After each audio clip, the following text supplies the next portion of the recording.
Assalamualaikum warahmatullahi wabarakatuh. Waalaikumsalam warahmatullahi wabarakatuh. Waalaikumsalam. Waalaikumsalam.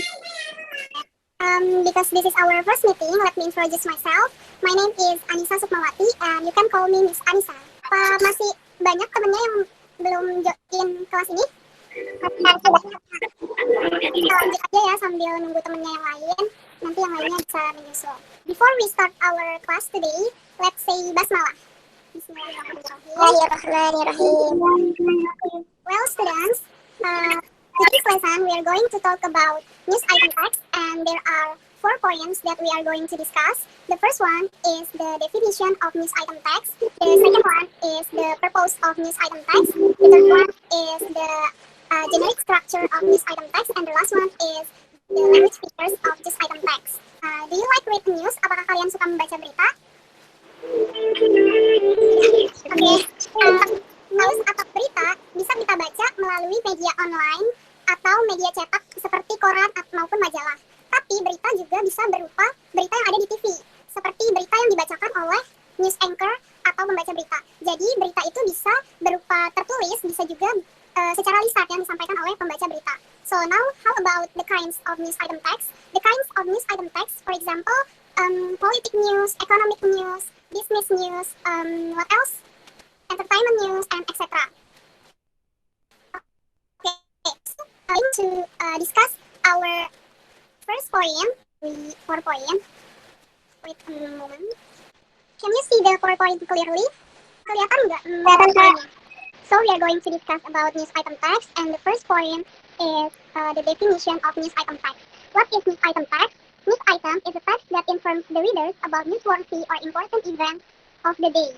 Jadi, news item text adalah teks yang berisikan informasi tentang kejadian atau peristiwa yang penting untuk diberitakan kepada pembaca. Jadi, melalui news item text ini, kita akan mengabarkan, memberikan atau menyampaikan informasi tentang kejadian atau peristiwa yang penting untuk dibagikan kepada orang lain, atau bisa dikatakan newsworthy. Jadi newsworthy itu adalah suatu berita yang mengabarkan suatu kejadian atau peristiwa yang penting atau layak untuk dibagikan kepada orang lain, seperti itu. Sedangkan untuk media untuk news item text bisa media online, TV, radio, majalah, koran, dan lain-lain. And the next point is the purpose of news item text. So, the purpose of news item text is to inform the readers about newsworthy or important events of the day. As I told before, news item ini bertujuan untuk menginformasikan kejadian penting kepada pembaca atau pendengar. Jadi, untuk siapapun yang membaca atau mendengar berita tersebut, dari yang tidak tahu menjadi tahu. And the next, we are going to discuss about the generic structure of news item text, and there are 3 points of generic structure news item text. The first one is main event or newsworthy event. Yang pertama ada main event atau istilah lainnya yaitu newsworthy event. Main event merupakan bagian pembuka dari sebuah news item yang isinya biasanya memperkenalkan suatu peristiwa. Bagian ini menjelaskan 4W, yaitu apa, siapa, kapan, dan di mana. Kalau dalam bahasa Inggrisnya who, what, when, where, seperti itu. Jadi 4W ini menjelaskan atau menjawab pertanyaan tentang atau terkait peristiwa atau kejadian yang sedang diberitakan.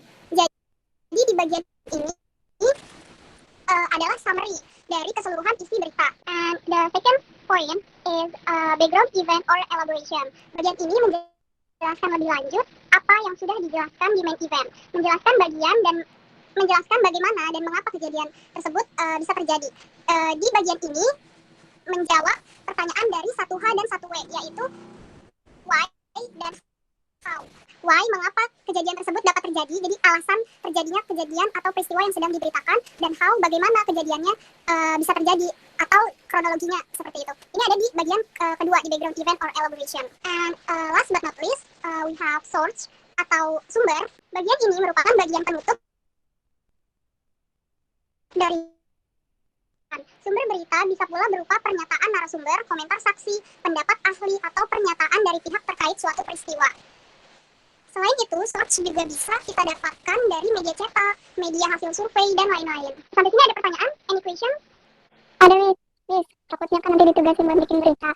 Berita apa yang termasuk tidak layak untuk diinformasikan?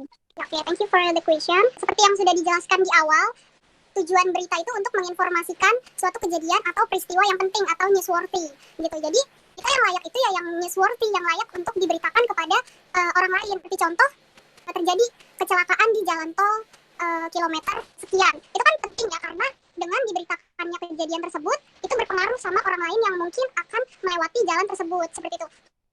Kalau misalkan yang tidak layak, itu kita memberitakan kejadian yang nggak newsworthy atau informasi tidak mengandung informasi kalau kita memberikan atau membagikannya kepada orang lain.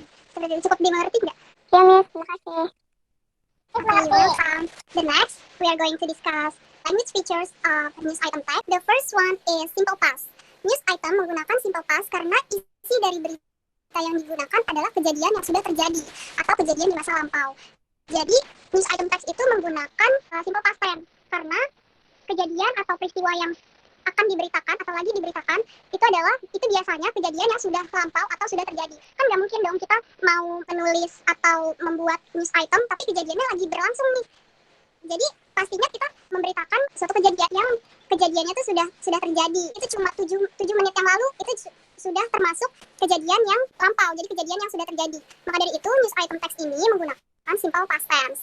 And the second point is action verb. News item also use action verb karena di dalam sebuah berita terdapat body kata kerja yang digunakan. For example, die, kill, hit, sit, throw, and etc. And the third one is saying, yaitu kutipan dari omongan orang lain terkait kejadian yang sedang diberitakan. Omongan orang lain di sini bisa korban, pelaku, atau tersangka, saksi, atau penjelasan dari aparat penanganan. Jadi, saying verb ini biasanya menggunakan verb past atau bentuk lampau. Seperti contohnya nanti di akhir akan saya berikan contohnya ya dari saying verb ini. And the last is adverb. Adverb atau kata keterangan yaitu untuk menunjukkan lokasi atau adverb of place dan menunjukkan waktu atau adverb of time. Contohnya at Sunday night, at Jakarta River, last week, yesterday, etc. Itu termasuk ke dalam adverb. Apakah terbaca dengan jelas contohnya? Jelas, Miss. Oke, ini adalah contoh dari news item text yang cukup simpel. The title is A Helicopter Crashes into East River in New York. Ini di atas ini adalah headline atau judul yang biasanya ditulis atau terdapat di paling atas, kemudian dicetak tebal, terus font size-nya juga lebih besar dari isinya. So the first paragraph is main event or newsworthy event. Seperti yang sudah dijelaskan tadi, di main event dan newsworthy event itu merupakan summary atau menjawab pertanyaan dari 4W, yaitu what is it, when is it, who is it, and where is it. Yang pertama ada what. What is it? A helicopter crash. Jadi apa kejadiannya atau apa peristiwanya? Di sini ada helicopter crash. Terus yang kedua, where is it? Di mana kejadiannya? Di sini juga ada New York East River. When is it? Kapan terjadinya? Di sini juga ada on Sunday night, 11 March. And the last, who itu bisa berupa siapa pelaku atau siapa korbannya. Di sini dijelaskan korbannya, caused 5 people dead. And the second paragraph, background event or elaboration, yang berisikan tentang 1H dan 1W, yaitu how, bagaimana kejadiannya, dan why, kenapa kejadian tersebut bisa terjadi. Di paragraf kedua ini juga dijelaskan. And the last is source, seperti yang sudah dijelaskan tadi, bisa berupa pernyataan orang lain tersebut, bisa berupa saksi, korban, pelaku, atau aparat yang sedang menangani kejadian atau peristiwa tersebut. Dan di sini adalah Mary Lee, yaitu sebagai korban dalam kejadian atau peristiwa yang sedang diberitakan. Kemudian perihal saying verb tadi menggunakan simple past. Yang termasuk saying verb adalah kutipan dari apa yang dikatakan oleh sumber. Jadi di sini menggunakan simple past, it was. Kita pahami kalau was di sini menunjukkan simple past. Seperti itu. Sampai di sini apakah ada pertanyaan? Any questions? Itu angka 66 itu apa sih? Angka apa? Itu umurnya. Jadi umur si Mary Lee-nya itu 66 tahun. Oke, yang lain apakah ada pertanyaan yang belum jelas? Atau cukup jelas? Cukup, Miss. Oke, kalau cukup jelas, sebagai exercise untuk melatih pemahaman kalian tentang news item text, Miss akan berikan latihan, akan Miss jelaskan saja ya. Di sini ada latihan berupa 5 soal pilihan ganda dari 2 news item text yang berbeda. Jawabannya langsung di grup WhatsApp. Anyone who wants to conclude our today's materials? Siapa yang mau memberikan pemahamannya tentang materi kita hari ini? Say your name first. Oke, kalau tidak ada, Miss akan menyimpulkan sedikit tentang materi kita hari ini. Jadi, news item text itu tadi ada 4 poin yang kita bahas hari ini. Yang pertama ada definisi dari news item text, yaitu sebuah teks yang berisikan tentang newsworthy event atau peristiwa penting yang terjadi. Kemudian yang kedua ada the purpose of news item text, yaitu untuk menginformasikan kejadian atau peristiwa penting kepada para pembaca atau para pendengar. Yang ketiga ada the generic structure of news item text. Generic structure dari news item text itu ada tiga. Yang pertama ada main event or newsworthy event. Yang kedua ada background event or elaboration atau elaborasi dari poin yang pertama dari main event or newsworthy event. And the last is ada source atau sumber. Kemudian poin yang keempat language features of news item text itu ada 4. Yang pertama ada simple past, ada action verb, yang ketiga ada saying verb dan adverb. Sampai sini paham? Paham, Miss. Oke, kalau tidak ada yang ingin ditanyakan lagi, I think that's enough for today's class. Kita akan bertemu di next class.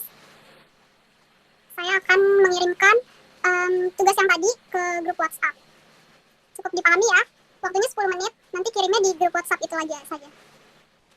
Ya, Miss. Ya, Miss. Oke. Ya, Miss. Okay, students, thank you for today. Thank you for joining this class. Have a nice day. Assalamualaikum warahmatullahi wabarakatuh.